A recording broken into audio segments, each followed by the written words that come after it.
Put your heart into supersizing and growing your business. Sharon Horne-Ellstrom here, and our idiom today is to put your heart into something, and in this case, into growing and building and supersizing your business.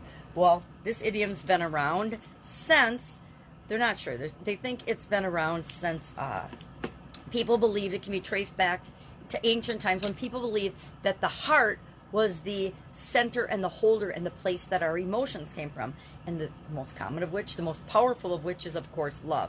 Now, there's no specific date or documentation as to the history and when it was first used in this metaphorical sense, but it's been around for centuries, so we all hear this a lot. And it leads to me and one of my favorite decision-making tools, which I learned through a lot of not necessarily positive, great experiences, both in business and in other areas and aspects of my life. But since our heart has been considered a long time the seat for our emotions, where our emotions come from, although I don't think that is to be true, necessarily true nowadays. I think metaphysically and scientifically, they've discovered that that's not how it works. But we still believe that, right? We still feel things inside of us, like in our hearts. Why? Because our heart's inside of us as well. But it reminds us to use not just our thinking and our intellect when it comes to different areas and aspects of our life, relationships, business, our daily experiences, right? As well as making sure that we're checking in with our emotions and that we have a feel for different things when it comes to making decisions and making choices, hiring people, partnering with people, etc. Which leads to one of my favorite decision-making tools, which I have this great graphic for: head, heart, and intuition. Why?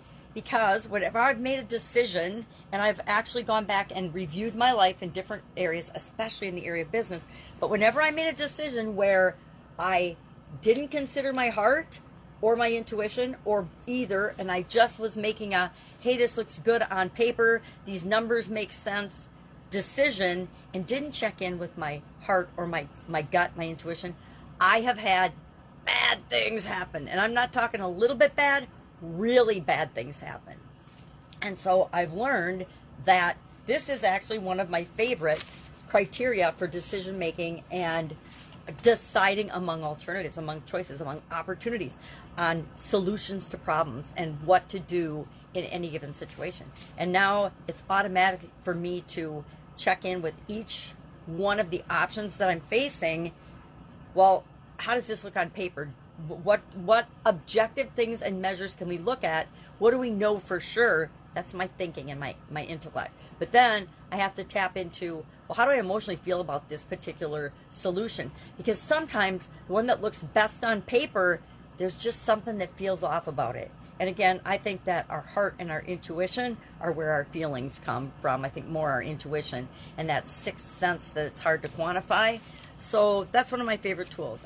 This idiom also reminds me that it's important, and people can argue all they want, but I've been involved in businesses I'm passionate about and I love, and I've been involved in businesses because I've been involved in offline before I even came online. I was involved having an ownership part or percentage or wholly owned company in 27 different businesses, and all those, not all of those, but several of those in different industries. Did a lot in real estate, a lot in manufacturing, but other industries as well.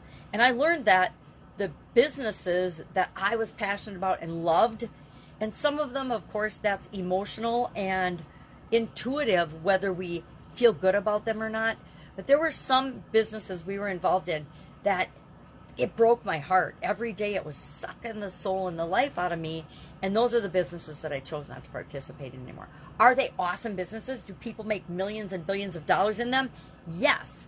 But my psyche and my personality and my emotions and my core values didn't feel right about those businesses. Yeah, were we adding value to people? Absolutely. Were we changing people's lives? Absolutely. But did it feel yucky in some aspect?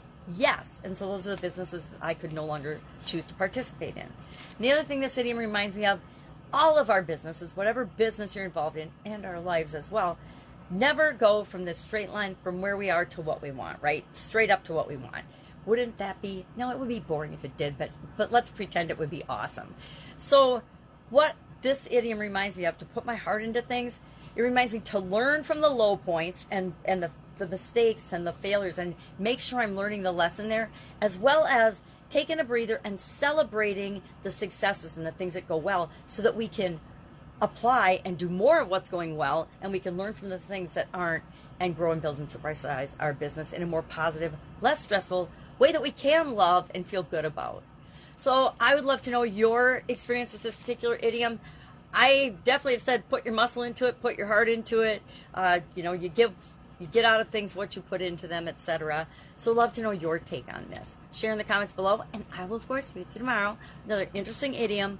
What does it mean? Where does it come from? If it's known and documented, and how might you use it in your business day? I'm sharing how I use it. How might you use it? I'm just hoping that initiates some thoughts and ideas. All right, have a great day.